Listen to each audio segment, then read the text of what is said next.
Bismillahirrahmanirrahim. Assalamualaikum warahmatullahi wabarakatuh. Alhamdulillahil wahidil qahar al-azizil ghaffar mukawwiril laili 'alan nahar tazkiratan liulil qulubi wal absar. Amma ba'd, kaum muslimin muslimat yang perlu menjadi perhatian kita di antara sekian rangkaian anggota tubuh kita yang Allah Ta'ala ciptakan dan karuniai dengan kemampuan yang berbeda-beda, maka yang harus kita perhatikan adalah hati kita. Kenapa? Karena hati merupakan tempatnya kita beriman, bertakwa kepada Allah Jalla wa'ala. Hati adalah bukan sekedar segumpal darah, tetapi dia menjadi tempatnya ketika kita menuntut ilmu, terutama ilmu syar'i. Hati merupakan tempatnya ketika seseorang melakukan ibadah dengan penuh keikhlasan kepada Allah Ta'ala. Oleh sebab itu, para ulama mengatakan bahwa al-qalbu malikul a'dha. Hati merupakan raja dari seluruh anggota tubuh manusia. Dan Nabi kita yang mulia pernah menjelaskan dalam sebuah hadis yang sahih, jika hati seseorang itu baik, maka semua perilaku, ucapan, pola hidupnya akan baik. Sebaliknya pun demikian, jika hatinya rusak, maka semua pola hidupnya akan rusak. Di mana Rasulullah SAW bersabda, "Ala inna fil jasadi mudghah, idza saluhat saluhat jasadu kulluh, wa idza fasadat jasadu kulluh, ala wa hiya qalbuh." Ketahuilah oleh kalian bahwa dalam tubuh kita ada segumpal darah. Yang jika segumpal darah itu, segumpal daging itu adalah baik, maka semua pola hidupnya akan baik. Sebaliknya, jika segumpal daging itu adalah rusak, maka rusaklah semua aktivitas dan pola hidup manusia tersebut. Maka pada kesempatan yang singkat kali ini,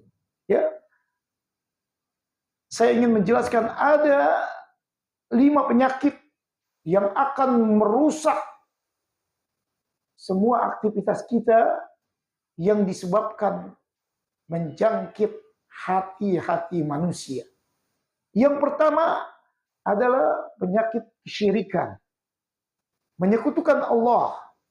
Dengan seseorang menyekutukan Allah, maka hatinya tidak lagi bergantung tawakal kepada Allah Ta'ala.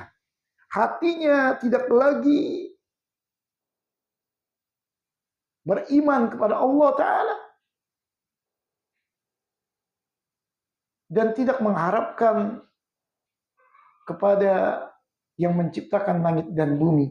Karena dia telah melakukan persekutuan, kesyirikan kepada Allah. Inilah penyakit hati yang begitu besar dan dahsyat. Inna syirka la zulmun azim. Sesungguhnya kesyirikan itu adalah kezaliman yang paling terbesar. Sekalipun seseorang yang melakukan kesyirikan, dilihat badannya sehat-sehat saja, pemikirannya sehat-sehat saja, tetapi hatinya rusak, justru akhirnya akan merusak semua pola hidupnya. Dan berbeda dengan penyakit jasmani. Separah apapun penyakit jasmani, sebatas hidup dia saja. Dia punya penyakit darah tinggi, jantung, kolesterol, dan sebagainya, maka dia akan menderita dari penyakit yang begitu dahsyat jasmaninya ini ketika hidup di dunia saja. Ketika dia wafat, maka itu tidak berkelanjutan penyakit tersebut. Berbeda dengan penyakit kesyirikan yang merusak. Dia akan terus mendapatkan siksa dan azab. Karena Allah tidak akan mengampuni dosa kesyirikan jika dia mati di atas perkara tersebut. Innallaha la yaghfiru an yushraka bihi wa yaghfiru ma duna dzalika liman yasha. Sungguhnya Allah tidak mengampuni dosa kesyirikan dan Allah mengampuni dosa selain kesyirikan jika Allah kehendaki. Maka habiskan waktu kita untuk mengetahui, menuntut ilmu perkara apa saja yang menyebabkan kesyirikan. yang akan merusak hati-hati manusia yang hidup di alam semesta ini. Ini yang pertama. Yang kedua, penyakit hati yang begitu merusak hidup dan kehidupan manusia, yaitu terkena subuhat. Ya. Kalau subuhat dalam perkara hukum-hukum Allah, sehingga ia tidak memahami, tidak tahu tentang hukum Allah. Karena apa? Karena dia terkena subuhat. Dan bahkan ketika Allah Ta'ala perintahkan, Qul in kuntum tuhibbunallaha fattabi'uni yuhibbukumullahu wa yaghfir lakum dzunubakum. Katakan, hai Muhammad, jika engkau, hai manusia, mencintai Allah, maka ikuti apa yang dibawa oleh Rasulullah Shallallahu Alaihi Wasallam. Maka Allah akan mengampuni dosa-dosa kita. Dan Allah akan cinta kepada kita. Berapa banyak orang yang dengan terkena penyakit subuhat, dia tidak mau mengikuti sunnah Rasulullah Sallallahu Alaihi Wasallam.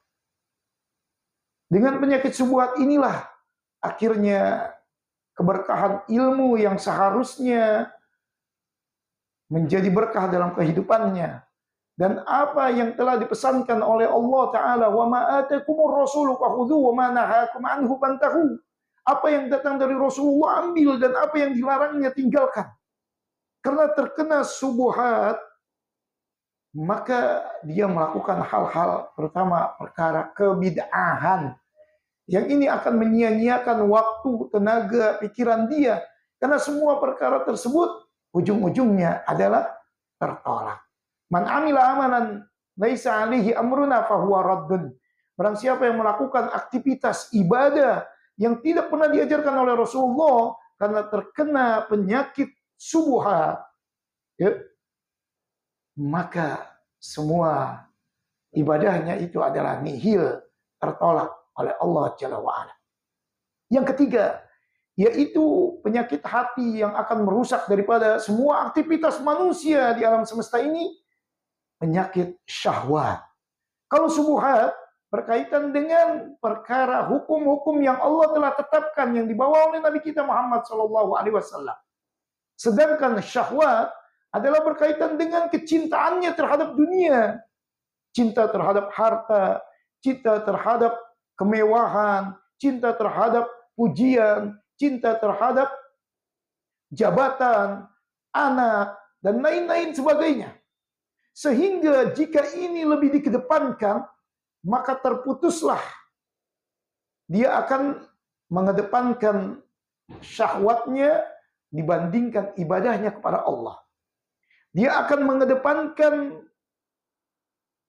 egonya, pikirannya, kemauannya dibandingkan dengan apa yang menjadi petunjuk Nabi kita Muhammad SAW dikalahkan. Ya. Kemudian juga, ya, dia akan menghalangi seseorang untuk menuntut ilmu. Ya. Dia akan menghalangi datangnya hidayah dari Allah. Karena yang selalu dikedepankan adalah hawa nafsunya. Ya. Sehingga pernah Rasulullah SAW menjelaskan, afdalul jihad ayyuh jahada.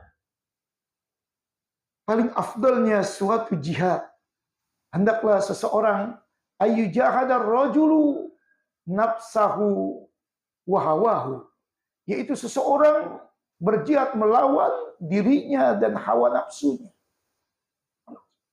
Bahkan Allah Ta'ala menjanjikan surga bagi orang yang senantiasa takut dengan kebesaran Allah, menjalani perintahnya dan menjauhi segala larangannya, dan dia menahan hawa nafsunya.